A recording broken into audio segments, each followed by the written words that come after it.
Um, okay. So hi everybody.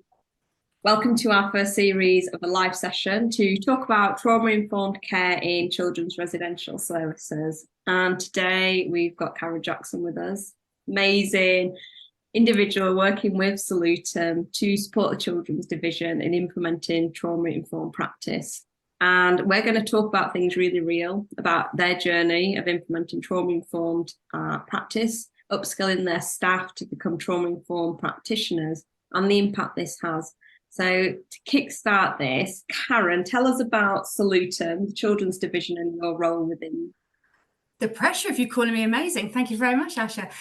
So I'm Karen Jackson. I'm the Divisional Director for our Children's Division of Salutem. In Salutem, we have various services, over 100 services that range from adult care homes, supported living, education, which consists of schools and colleges, and our Children's Division. And within our Children's Division, we have almost four specialities, if you like, in terms of what we do. And those homes are split into children with learning disabilities, children with SEMH, that's social, emotional, mental health, solo provision. So these are children that are typically living alone on a high staff ratio, that are not quite ready to move into a bigger home, and also our new supported accommodation that works with children that are 16 and 17. And the model, I think, that's great about Salutem is we offer this continuum of care.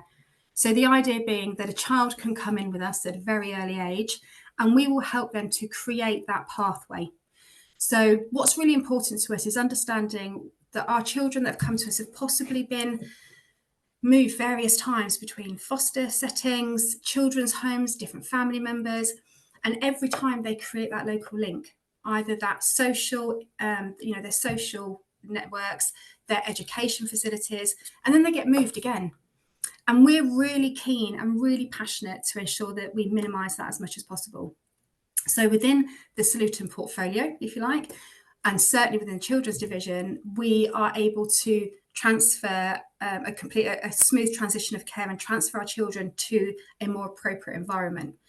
And even in the last 12 months, actually even sitting here today, we've been discussing it this morning, there are children that we have assessed, and everybody, including their social workers and their whole MDT group, have agreed that a child should move into one of our homes. But very quickly, we've realised that it's too much, or too little, too big, too small. The environment just isn't right. And what we have done is then looked at our other homes and seen what is better suited. Every time we have done that, that has been a success.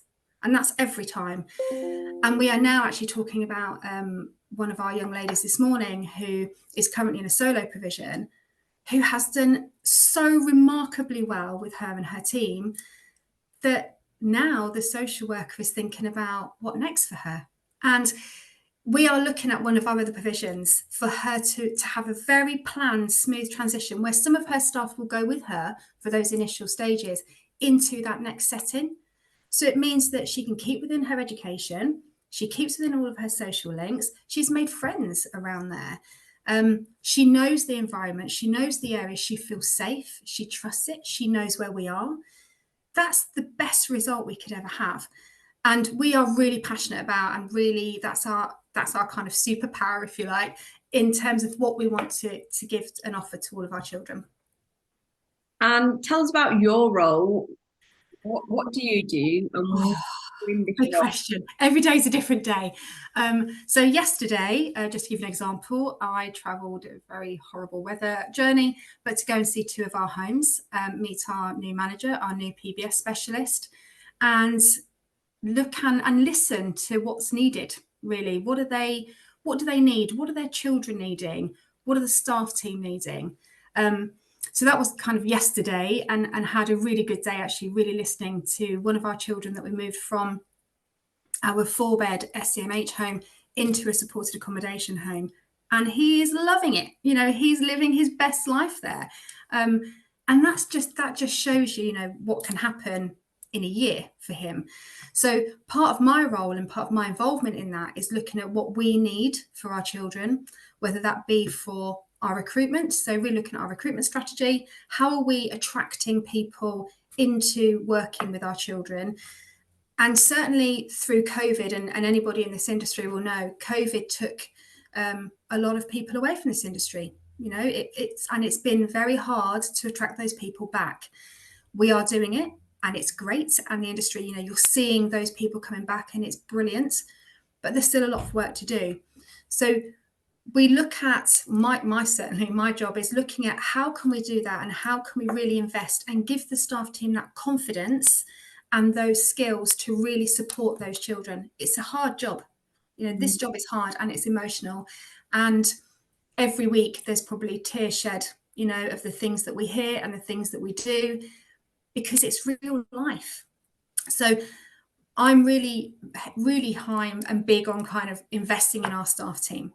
So I want to make sure that we're really listening to them. And that's my job. My job is to really join that gap between our user of our service to the board. What are we missing? How are we working? What can we do as an organisation that will really support our teams and really encourage our teams, that will really help and produce those fantastic outcomes for our children? So every day is a different day. And a part of you listening to what your children and young people are saying, what your staff are saying, and the direction that the research is going in has led to implementing, putting in a trauma-informed approach into your strategy, at the core of your strategy. So why are you adopting a trauma-informed strategy into the children's division? So a year ago, almost to the anniversary, a year ago, we had an organic review really of our children's division, and really looked at what impact are we making, what are we doing, how can we move that forward? And alongside everything else, in terms of the recruitment, the quality and everything else, we actually looked at our client group. What do our children need? And as I said earlier on, what more importantly do our staff team need? And we created a vision. All of us created a vision, and that starts from our frontline support workers right up to our chief exec. What's our vision? What do we want from our children's division? What do we want our children to experience while they're with us? And we adopted a strapline of building a life around the child. And that's really, really important for us. And we have broken that down into what does that mean? That's our recruitment, our care planning, how we work with our professionals, the outcomes, our environments, everything. That's what we have looked at. And one of the things that was very evident very quickly was our staff team.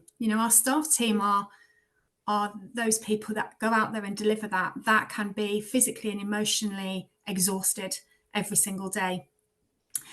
And we had to look at, how are we perceiving this situation? What do our staff team think? And I'm quite not ashamed to say, I suppose it's not, and I'm quite proud of where we've come now. But you were hearing the terms naughty child, and I think we've all done that. And I think everybody in this industry will go home and think, oh, the kids have drove me mad today, and oh, it's been a difficult shift. Well, imagine what that feels like for that child. And we have so much experience, wealth of experience within our organisation, from our PBS practitioners, our clinical psychologists, even our quality manager, our RDs, our RIs. We have so much experience within that. And we all came to that same conclusion, that actually we needed to come away from that perception, and we needed to start seeing the trauma, and start seeing how that trauma, more importantly, how that trauma is affecting our children. And we knew that we had to create effective ways to help our children to regulate that and regulate that feelings. So we started there. And we were very lucky to have been introduced to yourselves by our CEO. And we knew, from our initial conversation, Asha, it was just the values, they married up. They absolutely married up. And I think our first conversation was very much about that naughty child. And we're not here to fix. We can't fix it. I wish we could. If we could, that would be amazing. And I think anyone in this industry would love to be made redundant, because there was no need to work with children that unfortunately have gone through the trauma. But we were very keen to help our children to understand that and to regulate those feelings. And more importantly, to put that support in for our staff team who are listening to that and being a witness to that, especially when we are seeing every single day, even now, and listening to things that our children and young people are telling us that they've never probably told anybody else before. That's a new emotion that they've got to deal with and try to understand, and probably won't understand. But what we want to do from the trauma-informed approach is really help them to regulate that and to manage that and be aware of that. So we use the terminology of toolbox quite a lot, and we do it for our staff team. You know, we create a toolbox for our staff team that they can use in various settings, and we want to be able to do that with our children. As I said, can't fix them, can't fix that situation. I wish we could, but what we can do is create some tools that when they leave us and in years to come, and you know, I still hear from children that I cared for years ago, which is so great, that actually they had a positive experience. And that's what our vision is. You know, we want our children to leave us with a positive experience, whether they realize it now or later. That's what we want them to do. And that trauma-informed approach is definitely, you know, it makes sense. It adds up for us and is really the way that we want to embed for all of our practitioners. And trauma-informed practice has is significantly increasing, but we don't want it to be a tick box. I know Salutem definitely don't want it to be a tick box. So how are you ensuring that this is a sustainable approach? Like, what kind of plans have you got in place? So as part of this programme, we have split our program. So there are some of us that have already attended that, and we have the next cohort happening in a few weeks. Included in those people that are launching that, we've gone first with our support team. So that's all of our clinicians, that's our psychologists, our PBS, our RDs, our RIs, myself included, even though I unfortunately don't get to work a lot with the children directly. It's making sure that we've got our support system in place first. So as our teams go through that, they know they've got this level of people that can support them. And we've created a strategy around that. And we are literally days away from planning our next year's strategy. And that will be about creating a model where this is embedded. And I spoke to somebody the other day and aligned it with a mechanic. You can't be a mechanic without a car. You know, and you can't be working in Salutem's children's division without being a trauma-informed approach. And that for me is very much embedded in that. So we do a lot of lessons learning, a lot of that. So after every incident, after every what we call a near miss, you know, where we think things are not going quite well, when we have supervisions, even our team meetings, from our inspection reports, from just conversations that we may have, we review continuously. And we do that because we want to get better. We want to get the better outcomes for our children, our staff team to feel better equipped. And we want to make sure that we're investing in what we're doing. And the only way for us to do that is continuously review and change where needed. So we know that there's not one size fits all. We know that. And we're very keen in our strategy. And obviously you've kindly offered to help us to create that for the children's division in terms of trauma-informed, other ways and other ideals that we can work with so our children get the best experience they can with us. So what Karen was referring to was the Healing Together programme and the training, the two lots. So Karen's team have started to go through that training. So tell us, Karen, what's your experience being of the Healing Together facilitators training? I mean, the first thing is, wow, honestly, I mean, I've been in this industry, showing my age here, but for 27 years, and have had lots of training, been on lots of different events, and wow, thought-provoking. It is almost like an understatement. Now, bearing in mind, we're very much in our infancy here. You know, we've just started that. We've started doing the programme. I actually had a quote that I just want to share with you. I asked for feedback from some of the candidates that had been doing this training, and bearing in mind, please just remember, it's only been so far that the very start of this, and they have already said this training is so useful, loaded with lots of information to help the people that we support as well as manage ourselves. The delivery of training is well organised, focusing on how to be trauma sensitive with children and young people as well as managing how we feel. This training has offered me a lens to see and appreciate reasons behind certain actions by the people we support and how to manage these concerns effectively. I cannot tell you that. That's it. That's it. I need to say no more. That's exactly it. And when we talk about it, there's excitement around it. We also had somebody else that said to me, it's already changed my perception during an incident. I mean, how amazing is that? And that just goes back to what we said before, that naughty child is no more. You know, it's changed that actually you're now seeing there's a trauma behind that incident, that challenge, that whatever that might look like. That's so powerful for us.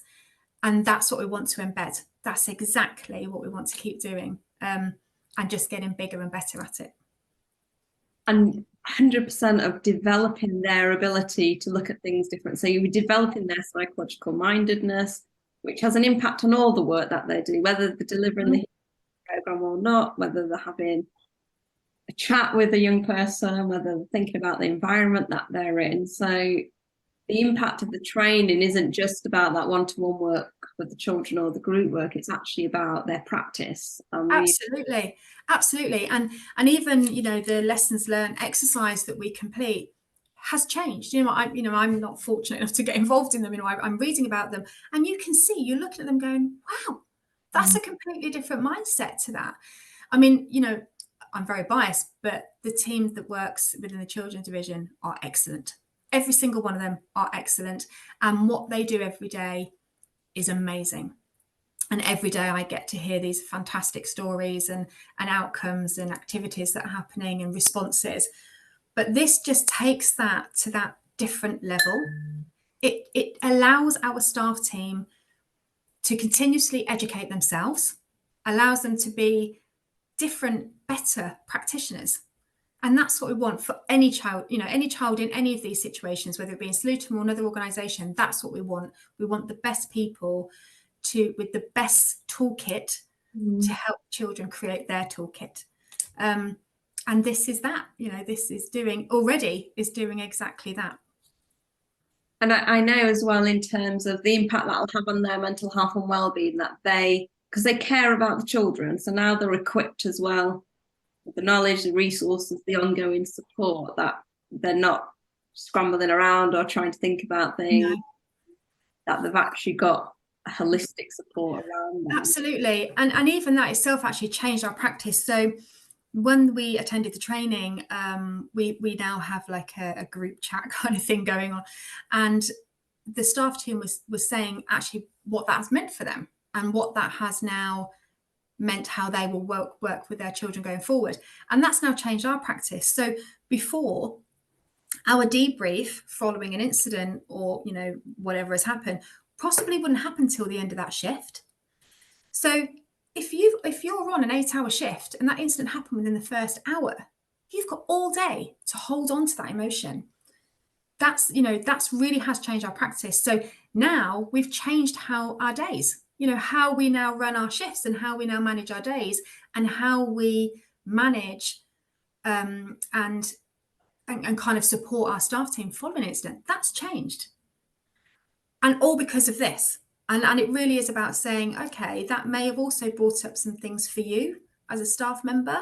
Take yourself out of that, you know, have that regulation time yourself, go out and have a cup of tea, go for a quick walk, you know, do something that actually can bring yourself back down so that you feel safe and confident to go into the next part of that shift where you could have another incident within the next hour. But you've still got the emotions from the last incident. So it has dramatically changed our practice. And we have seen that. And, you know, from even looking at and speaking to the support workers, sorry, my dog's going now. So sorry. Even speaking to support workers, their mindset, you know, they're excited by it. Whereas before they'd kind of dread it. And again, it's because it's that change of perception. And that's, I mean, it sounds very simple, but that's what it is. It's a change of perception that has now been so incredibly powerful. It can only get better. It can only do best, for our children and the outcomes that they have.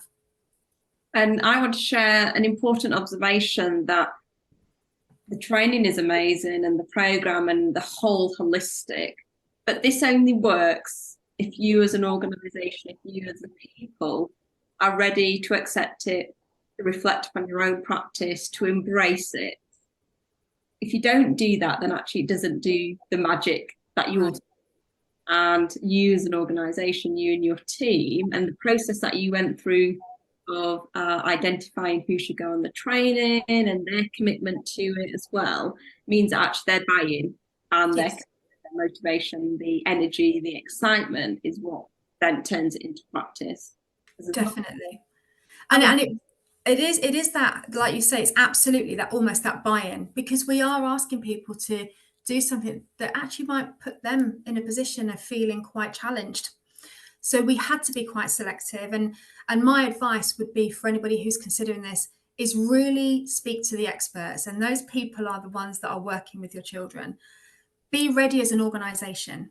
You have to be in the right, it has to be the right time to do it. It's a huge change for us. It's huge for the better, but nonetheless, it's still a huge change.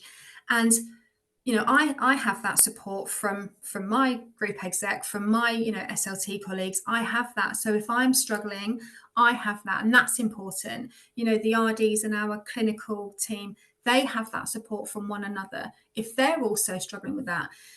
And what's great is now that we've got that staff team that are going out there and delivering that work, they've got this whole group of hands ready, to support them through it. And it's that is needed. You can't be half and half here. You've got to be full in or don't do it. And we're very fortunate that we have a very passionate team that desperately want to change the lives of the people that we work with. And that's how already it's been a success. And I know that will just get better. So do you have any other top tips for anyone else that's thinking about implementing a trauma-informed practice into children's residential services? Absolutely. It starts with your children, right? It absolutely starts with the users of your service. What is it? What's your vision? Do you have a shared vision within your organization? And is that meeting the needs of that client group? And if it isn't, review that. Then for me, it's about, as we said, that buy-in. Everybody has to be on board. It can't just be in silo. It cannot just be one department. It needs everybody on board. And at Salutem, we are a family. We call ourselves the odd family, but nonetheless, we are that family. And what's great is that everybody was encouraged by this and everybody wanted a part of that. And actually, my colleagues in education, we started, as you know, this journey was very much about bringing it into the residential care. But actually, my education colleagues also have also joined that and is part of the people that go through the training. And that's because of that buy-in. Everybody needed to be on the same page, and they are. And then it's about creating that strategy. How are we going to do that? What does that look like? Let's take our time. Let's make it make sense. And, for us, it was choosing that first cohort of people. What we didn't want to do is go all in with everybody and then it actually not land well and not be implemented. This starts from our induction. So everybody that comes through our doors, whether they're on the programme or not, for induction, will know that this is our model. So you have to adopt it. It has to be who you are. It's not something you do. It's who we are. It's how we deliver that care, and who we are as practitioners, and really do it. Somebody said to me the other day, how many children are in care? And my answer was too many. There's just too many. And if only 50% of the children that you look after come away from that with something in their tool bag that they can take away that gives them a really positive, confident, safe children in care. My answer was too many. There's just too many. And I can hear myself. If only 50% of those children actually go away with this in their toolbox that gives them a safe, change of experience, you've done it. You've absolutely done it. And just be open-minded and enjoy it, because it's brilliant, and it's a really amazing experience for your staff team and for your children. So thank you so much, Karen, for sharing that journey with us. And Karen's going to keep joining us. So we're going to follow Salutem and Karen on their journey of implementing their trauma-informed strategy. And we're going to talk about the realities as well, because it isn't easy.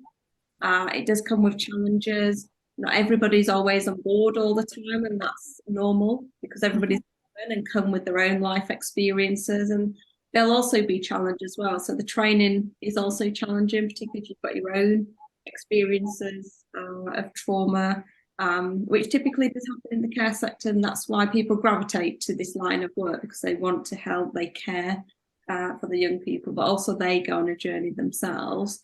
So do keep a lookout for our next LinkedIn live session. Before we finish, Karen, is anything that you want to say that you've not had the opportunity? No, I mean, just thank you, really. I mean, you've been, since when we first met, really, you was really open to our ideas and our ways of working, and really have invested in what we do. And that's what makes this partnership a success and exciting. So yeah, all I would say to anybody who is in doubt, I'm happy to talk further on a one-to-one. Happy to discuss further, but I think the more children that we can help, the better. Sadly, that we don't have competitors, because sadly there's too many children in the system. So if this one little video can help, more children, great. Let's do that. Let's all just keep working together and providing better outcomes for our children. And to get in contact with Karen, her LinkedIn. Absolutely, yeah. She's on LinkedIn, so connect with them, follow Salutem as well. They've got an amazing LinkedIn company profile that they have updates, and also there's articles as well about the work that we're doing together. So thank you so much, and yeah, look out for the next event, and we'll keep you updated. Thank you very much. Okay, it's ended.